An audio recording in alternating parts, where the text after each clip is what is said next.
Hi, my name is Nathan, and today we're going to do a full comic book review of Something is Killing the Children, issues number 11 through 15, the third story arc, part 3, brought to you by RatedComics. If this is your first time here, consider liking the video and subscribing to this channel. And also, this is your first time here and you're on this thumbnail, probably because you thought it was cool. There's a card up top for above for Something is Killing the Children, part 1, issues number 1 through 5 if you want to get caught up on the series. And also link in description for that link as well. And I'll put another card up here for Something is Killing the Children, part 2, issues number 6 through 10, and link in description. Otherwise, if you watched the first two, thank you for that. Now it's time for part 3. Timestamps are in description if you wish to go from issue to issue. And also link in description if you wish to purchase any of the comic books in this video, or actually the entire comic book set, the Slaughter Pack. Support the art, support the industry. This is going to be an awesome Netflix show when it does air. You're just getting a taste of it now. And also at the end of this video, I will put a card up for Something is Killing the Children, issues number 16 through 20. That way you'll know Erica Slaughter's origin story in detail. But with all that being said, let's get into the content. We begin this issue with the night that James' friends were killed in the woods in this flashback. He sees the monster brutally kill his friend, and then it comes over to him, leans over him, sniffs him like a preemptive sniff before it decides to devour him. Then they both hear the voice of James' father. James yells for his father to stay back!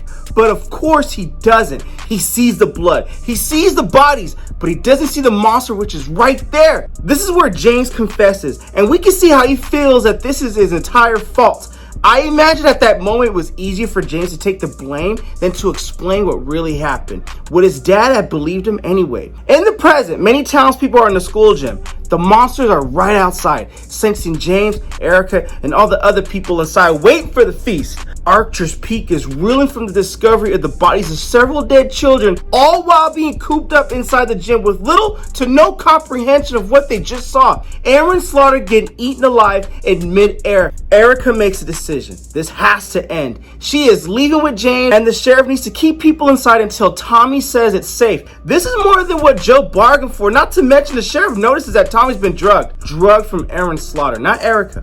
But Erica tells him he has no choice. It's the only way to protect the rest of the people. Erica leaves with James, believing that the school has some lockdown supplies, as people may need to spend the night inside the gym. They both go to sneak out the window. Meanwhile, in Chicago, things are on the move and it's about to go down. A woman in the white mask named Cecilia, who sent Aaron to Wisconsin, is now summoned to see the man known as the Old Dragon. He appears to be Asian, and there is a lot of Asian influence in his office. He wears a toothy mask like everyone else, but this is metal or gold. Aaron is dead, and a video of his, as well as footage of the young girl's death, was posted on social media. I like the nod to our present, the world we live in, where everyone has the capability of capturing video with their cell phone. Hell, I'm recording this YouTube video on my cell phone. I also like the dragon has a totem of a teddy bear where his monster is stored inside, and that monster is on the side of chaos and drama. I don't want you guys to figure it out. I want you guys to burn and get disarrayed and chaos happening.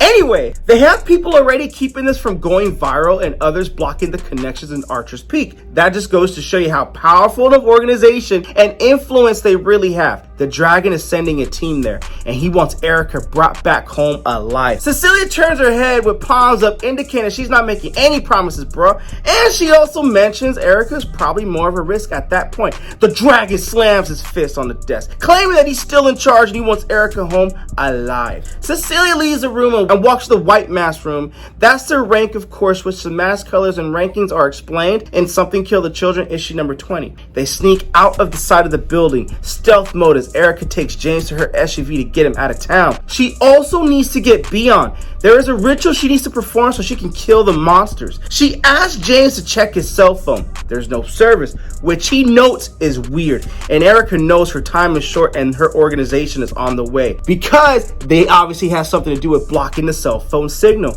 This huge Oscar type monster closes in on James, indicating that he is ready for the next feeding. And that is where we end this issue.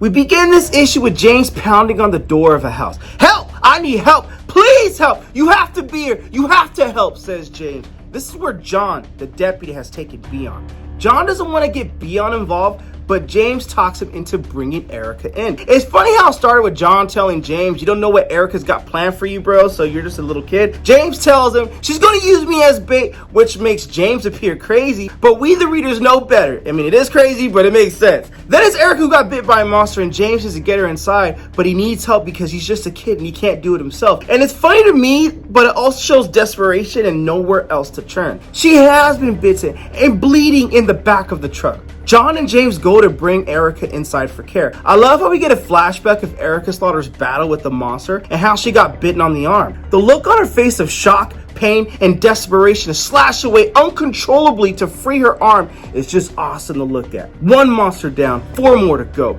John helps Erica to get inside. He asks her what is happening. Erica says she doesn't have much time. The Order of the St. George is coming. The exit of Archer's Peak is closed by the Order in this panel right here, indicating as there is something about to go down. They got to contain the situation. No one in and no one out. John sincerely wants to help. Erica's willing to tell him some of what's going on as long as he realizes that a lot of it will sound like nonsense and he will have to take her at her word. It is a huge leap of faith, but James also knows something about the monsters. All while at the same time, John knows that the kids have seen things more horrible than he can imagine. Erica bitterly admits that monsters are real, only children can see them, and she is part of the Order of the St. George. They and Erica have a special way of seeing the monsters. James adds that the monster that killed his friends has babies and are going to eat everyone in town unless they lure them away, and the Order is more concerned about keeping the monster secret than about keeping people alive. So the Order will contain the situation by any means necessary. That is a scary thought that you don't want to think of. It is a lot for the deputy to take it. Erica says she needs BM because the ritual that she needs to perform is tapping back into invocation that created the monsters. No one knows what that means. Hell,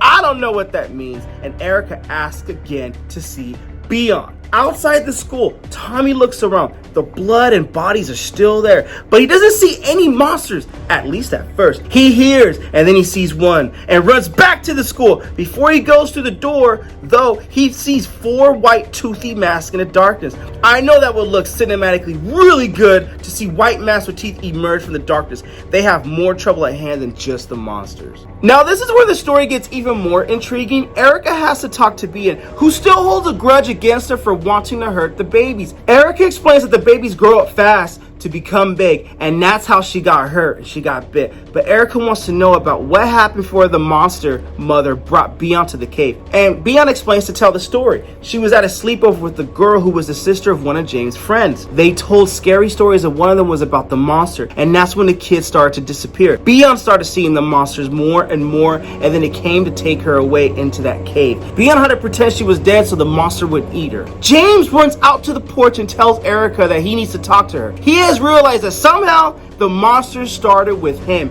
and he feels that all this is his fault. Erica admits she knew he was the one where it all started with, because he was the one left alive that night by the monster. He had just made up the story about the monster for street cred or whatever. Erica starts to explain that there is more to it than that. I love how monsters are created by the imagination of children, and the book still leaves us with more intrigue and mystery, and it has that if factor. Kids can see it, adults cannot. I think that's gangster. But it is too late. The Order of the St. George arrives. Cecilia tells Erica that the upstanding member of the House of Slaughter certainly wouldn't reveal such secrets to children. How dare you? Erica tells James to run. When she sees the Order and James can't run due to his gunshot wound, running is not an option. They go outside with John's hand behind his back, and Erica tells him it's okay, it's gonna be all right. Cecilia's like, okay, and she lets it be known that everything's not okay and slashes his throat, and that is where we end this issue. The hint of an origin story for the monster is fascinating. It seems odd that even an organization as clever as the Order of St. George could keep monsters secret if there are a lot of them. But if their origins are more based on the imagination of children, oh my gosh, things could get far more worse, and I'm loving it how it goes so far. With that being said, let's go to the next issue. We begin this issue with an Oscar-type monster eating away at a corpse. White mask gang from the House of Slaughter surround it. Look at it when the monster looks back at one of the white masks. Go ahead and keep looking at me, says the white mask as it has an eerie stare down with it. We get to see how the white mask work as a cohesive unit when slaughtering these monsters to their death. After their work is done, killing the monster that is, they pick up the black mask of Aaron Slaughter. That's the corpse the monster was eating. The monster was feasting on him. That's probably why the kill may have felt a little bit more personal with some of the oomph to it. But heck, what do I know? I know some bald guy on the internet doing comic book reviews. They have 3 or 4 more baby monsters left to kill. And Maxine suggests the next move is to say hi to the locals. Whatever that means, it doesn't sound like they really want to say hi to the locals. And we do get that confirmation of that. One of the white masks does confirm that with Cecilia instructing them full containment, and they can get as bloody as they want to be. This panel continues where we left off from the previous issue. John is bleeding out, and Erica's like, what the heck is wrong with you, Cecilia, while telling James not to look back? Those are consequences, Erica. Consequences for not following the order protocols, says Cecilia. Damn, the order or Erica's organization are just as much of the monsters as the monsters killing the children. Don't pretend the deaths are our fault, says Cecilia. How dare you, says Erica. And Cecilia's like, wait a minute. You are the one who allowed this situation to spiral out of control. You disobeyed the orders of your direct superior, and you let him die. She's referencing Aaron. You have forced our hand, and we do not like to be forced. And Erica's like, okay, one of these days, I really hope it sinks in for you that it wasn't the death of a few dozen kids that brought an entire branch of the House of Slaughter out of Chicago. You came here to kill people, not monsters. And Cecilia's like, wait a minute, girl, slow down. I came here to fulfill my duties and uphold the secrecy that allows our order to continue to operate in this world, which does save children. Erica's pissed. She's like, when's the last time you even saw a monster with your own 2 eyes? And Cecilia's like, look, we ain't having it, because the truth is, these white men, they don't hunt monsters by themselves. They hunt them in groups. This is over. We're taking the children to finish the job you started, but you won't be here to see it through. The old dragon wants to word with you. I'm putting you in a car under armed guard until you're safely back at the House of Slaughter, Erica. The officer pulls out his gun and he's about to blast off on one of them. Don't you dare, and a fight ensues. The white man see it. They put him down, and Cecilia finishes the job that she previously started in the last issue, ends his life. But that was enough time for Erica to make a run for it, along with Beyond and James. Beyond, James, and Erica make a run for it while Cecilia was temporarily distracted. James is bleeding out and he thinks he's going to die. Not today, says Erica. Not today. She asks James if he can find his home from here, from the bottom of the ravine. He looks and he thinks he can. He notices a swing set in Mike Tomlin's backyard, which he had a birthday party at back in grade school. He says his house is a couple streets over. James tells Erica that no one is home and they've been staying at a hotel, so his house is completely empty. Erica likes that idea even better. Erica tells him, we need the room if we're going to do this right. James asks, what are we going to do? Play a little game, says Erica. And that game has to be the ritual Erica was talking about. The other white masks from the order are outside the school gym demanding to be let in so they can finish their containment. Gosh, that just sounds horrible. Maxine gets a text message to find another way in. Inside, Sheriff Kavanaugh asks one of the townspeople their thoughts, and he lets the sheriff know his thoughts. These people look creepy. The sheriff knows that these Erica's people, but Tommy reminds the sheriff that Erica doesn't like her people very much. Tommy would call Erica, but the order did something early where reception on everyone's cell phone is compromised and they can't make any calls. The lights go out. Everyone is understandably in panic. Sheriff tries to calm everyone down, and boom, they ran the car inside the gym and tell everyone to gather together in the center of the gym if you want to get through this alive. Sounds like the Terminator, except a lot more malicious. In this panel, Erica, Beyond, and James get to James' house. And James is like, this is where it all started. We had some done movie here, and this is a callback to issue number 1. I can't even remember. And Tyler said he wanted to play a game of Truth or Dare. And Erica's like, look, I'm sorry, but this must be hard for you. Well, it's okay. I just want it to be over. Erica warns him this is going to be dangerous and more than a little scary, but I need the both of you to answer every question I have, and honestly and directly. We'll lure the monsters in and I'll finish the job from there, okay? Okay, says James and Beyond. God, she's talking to the totem, and I don't want any of your crap. You know how bad it's gotten, and we need to get this done. And the totem's like, I know. Good. Now show the children your real face. And the totem does show the children its real face, and that's where we end this issue. I see nothing wrong with Something is Killing the Children, issue number 13. It's short, and in my opinion, it's probably one of the best issues I've read in the series so far. Just my personal opinion. But you guys, let me know your comments. Comment below, let me know. Let's go on to the next issue. We begin this issue with Erica's monster revealing itself as this demonized, monster-looking kid. Beyond's like, it's scary. I mean, what is it? Why does it look like that? And Erica's like, that's a good question. It didn't used to look like that. The people at the House of Slaughter taught me how to tame it. Taming it gave it a new shape. Some of the other kids at the Order, they made their monsters look pretty, but I didn't want to forget what it was and what it did to me. It killed my parents and it killed my friend, and that's something that goes further in Something Killing the Children, issue number 16. Beyond's like, is the monster still dangerous? And the monster's like, yes, but the monster tells a white lie because that's what monsters do. Well, actually not what monsters do, but that's the nature of that monster. It tells a white lie to build fear. Erica is like, look, that monster is only dangerous to me, not to you. James is like, Erica, like, he's scared. And Erica's like, look, I need you to sit down, lay next to each other, and close your eyes. The game that we're gonna play is the game of nowhere. We learned to play this early at the House of Slaughter. It's a game of imagination. I'm gonna need the both of you to listen closely to my voice. I'm gonna ask you some questions. Picture some things in your mind, and I'm gonna need you to keep picturing them no matter how scared you get. James is like, okay. So they lay down and they close their eyes side by side. And Erica tells them to imagine that they're in a big, white, empty space, a void. You're laying down in that white and you're in that living room. You're not too warm. You're not too cold. You're comfortable. Feel yourself breathe. Breathe in. Breathe out. Relax. Erica asks Beyond, I want you to keep breathing. Keep picturing that black and white room, okay? So Erica asked James, at the beginning you told your friend Tyler about the monster, but had you imagined it before? Yes, I remember that moment exactly. So James tells Erica the moment. The family computer was in the living room right next to a window to the backyard. I used to sneak down when everyone was asleep so I could chat with my friends. I'd kept the room dark so it was just me and the light from the computer, which was bright. And I started imagining, what if I turned the light off the screen and there was a big face right there in that window with long nails scraping against the glass and long white teeth. I got so scared thinking about it, I stayed up at night until 2 a.m. and when I left the room, I shut my eyes and ran. Erica sees this monster building from James' imagination. James is like, and what did you tell Tyler? I slept over his house, says James, and I told him the story, but it wasn't a real story. I told him that I heard something that turned the computer lights off, and that's what I saw. We spent the rest of the night daring each other to turn out the lights and look out in the woods. And Erica's like, I want you to hold that imagination, hold that image in your head. The monster, were you afraid to see that monster? Describe that monster. Carve it in your mind out of the black and white and hold it there. So James is like, okay, so he carved that monster out and we get to see the visual of what that monster was. Don't lose your focus. Keep picturing it. Let that image get sharper in your mind, James, says Erica. Beyond's like, no. She's crying in fear. Erica puts her hand on hers and tells it's okay. And Beyond's like, it's the mama. The mama wasn't nice like the babies. It was me.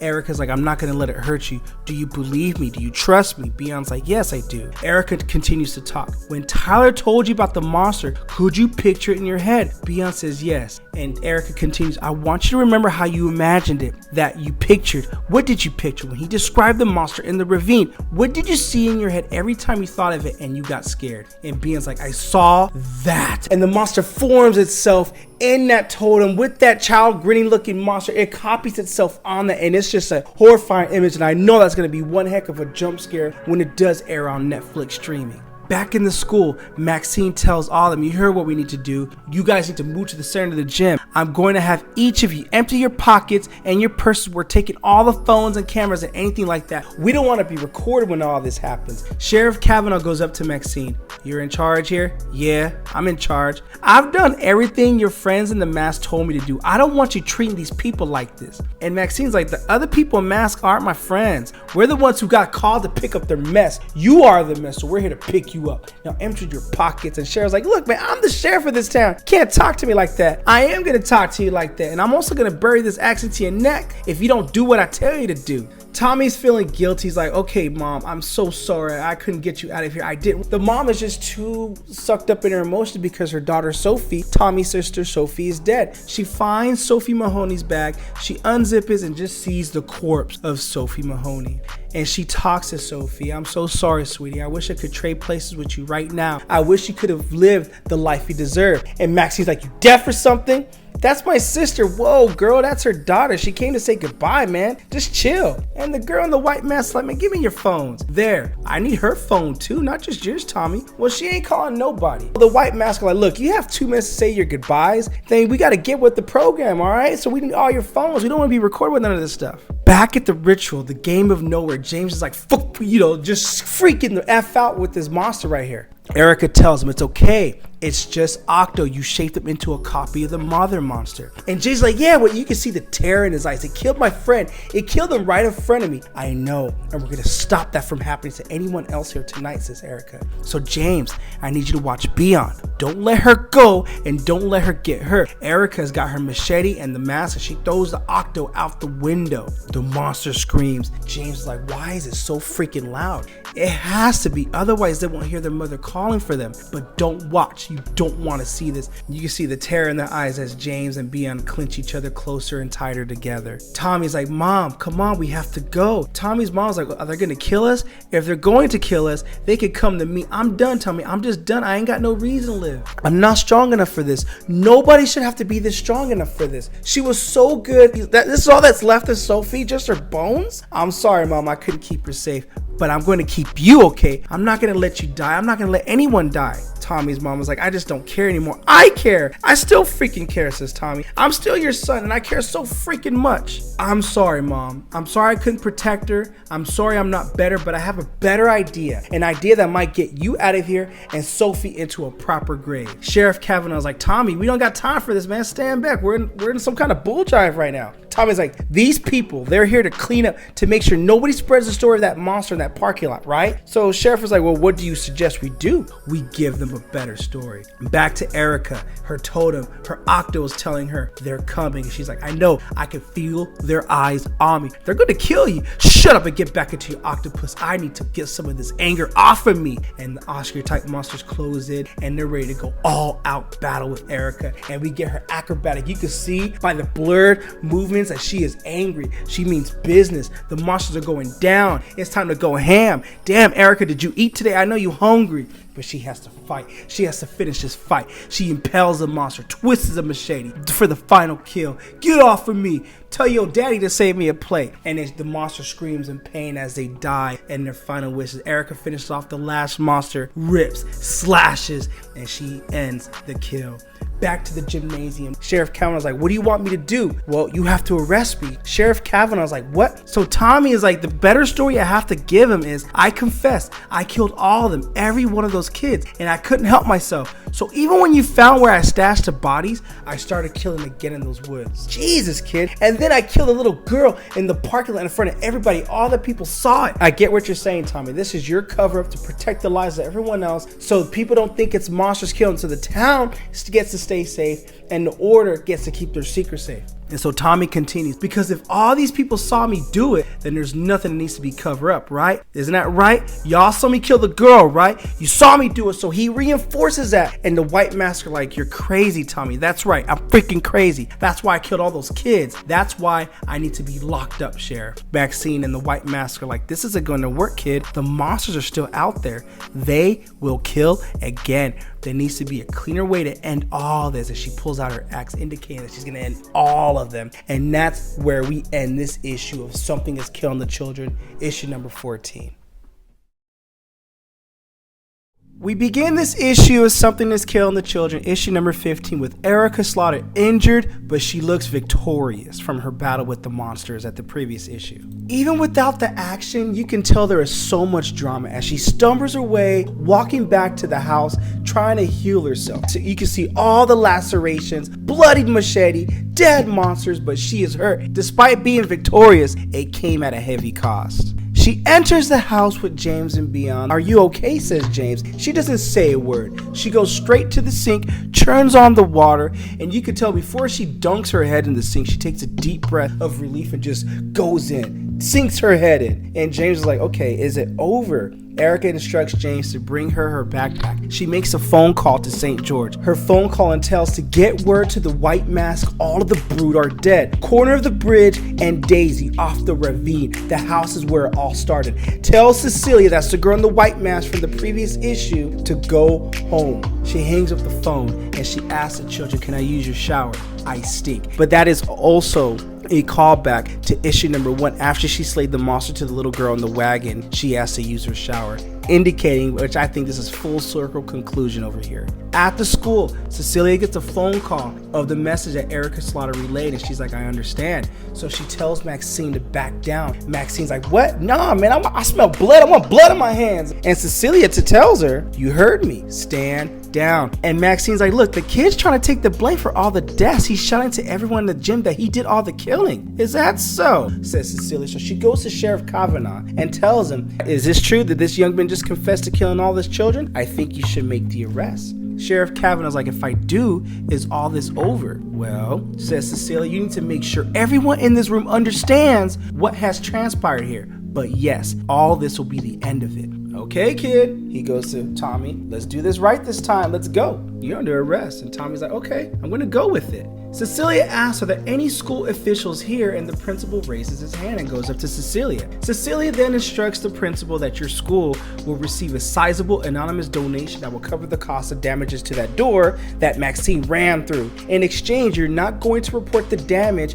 You'll handle it discreetly. Understood? He's like, yeah, understood. And Maxine's like, what the hell's going on? Or, one of the other white men, they're pissed about this. Cecilia's like, look, man, winds change, dear. It happens. So Cecilia instructs the team, the white mask team, we need to collect Aaron's body. We'll leave the rest of the locals, destroy all the cell phones and cameras that they gathered. Everything else will be hearsay, and we can manage hearsay. We just can't manage if there's real life footage. So get the cell phones, destroy that stuff. And they're like, it doesn't matter. They've seen too much. We're going to carry out the orders. And Cecilia's like, don't you dare question me in public. And if you do, it'll be a decade before I let you back in the field. But this is over. In this panel right here, we see news coverage. So breaking news of all the murders going down in this town, that Thomas Mahoney has confessed to killing as many as 25 children in the last 3 months. The killings mystified locals' authorities. Mahoney will go on to kill the lead detective on the case, a man named John Richards. Everyone is just watching the news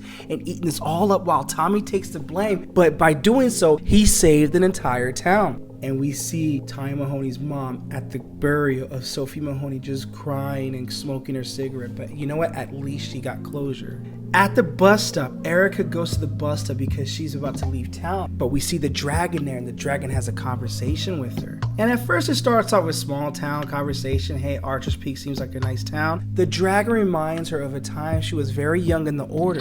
She ran away and intended to catch a bus. Where were you going, says the dragon. Orlando. Ah, says the dragon. This is when she was urged by someone now dead, of course, and that someone is Jessica Slaughter. The dragon reminds her, Jessica found you and brought you home. Do you remember what she told you, Erica? Oh, Erica's like, I remember what she told me. She told me that the order was old and it was stuck and stodgy in its ways, but without it, children would die and nobody would know why or what was killing them. She told me everything I could learn to save those children. And Dragon's like, I do miss her terribly. Miss her? Bruh, you sent her to her death. And Erica's like, you're not gonna convince me otherwise. And what do you think I want to convince you of, Erica, says the dragon. Erica's like, you want me to care less? And he's like, that's lunacy. Why would I want you to care less? I wish half of the members in the house cared as much as you did. So the dragon reinforces, I just want you to show some more discipline. The order has honed its methods for centuries to ensure that we can continue to help people, and you could end this at the beginning. Yeah, says Erica. I could have killed Tommy in the cave back in the previous issues, issues number 4 or 5. I forgot which issue it was. I could have let James bleed out from his gunshot wound, and I could have used Beyond to trap the monsters, and then I could have had her burned and killed and the corpse with other children to hide the evidence and got on the next bus to the next town that Aaron was going to send me to, and nobody in this town would have had any closure. And the dragon tries to appeal to Erica's better humanity. You wouldn't have killed young Beyond. She's young enough. You could have recruited her, brought her to the house, and expanded the branch in this family. She could have became a monster hunter like you, girl. Erica's like, oh, if she was willing to come otherwise, but if she wasn't, you wouldn't want to be to tie up loose ends. So the dragon's like, okay, what are you trying to prove? I wasn't trying to prove anything, says Erica. I just wanted to be a version where more people live, where everybody lived. Dragon's like, but they didn't. More children died because the monsters were allowed to grow and spread. No, says Erica, they died because you started sending people to stand in my way the moment I went off script. So come home, says the dragon. Aaron Slaughter is dead. You are the last Black Mask in the House of Slaughter.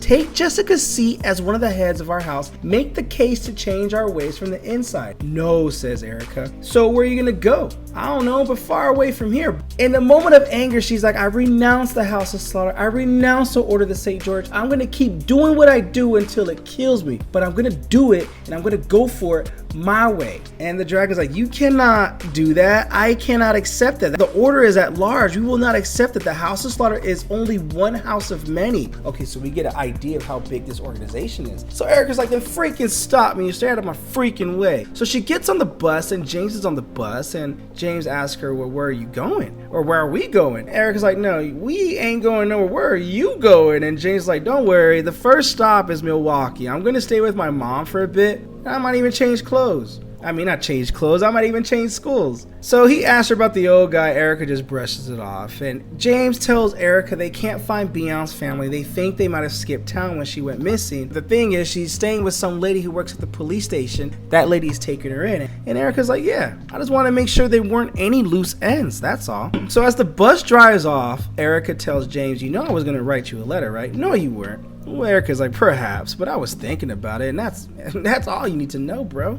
James just wants to tell Erica thank you, and Erica responds back with, what, for getting you shot, almost killed a few times? No, says James, for letting me help, and he starts getting emotional and teary-eyed. I don't know what it would have done to me if all that happened and what had happened, and there was nothing I could do. You gave me something I can do to make it better. You helped. So thank you, Erica. Erica hugs him back and says thank you too, confirming that her ways was allowing people to get closure. A new town, and it's a good ending to this book. I absolutely love it. This issue is a powerful issue. I like the recognition that the death of the monsters is not the end. It's just a stopping point along the way. It's kind of like how things in life, difficulties are not the end, but perhaps when you survive them, you get a learning experience and more things to come about from it. And I love how that ties into this book right here. Link in description if you wish to add this comic book set to your comic book collection. Also, if you wish to add any of the other comic book sets, link in description as well. And not to forget, issues number 16 through 20 is the origin story of Erica Slaughter. Link in description for that, and I'll also put the card for that at the end of this video. With that being said, Something is Killing the Children, issues number 11 through 15. What you guys think of the comic book? Comment below, let me know. And also, if you like the content we're throwing up, you know what to do. Don't be shy and don't be stingy. Here at Rated Comics, we do awesome comic book reviews, comic book related content with the occasional comic book giveaway. Thanks again for watching. Until next time.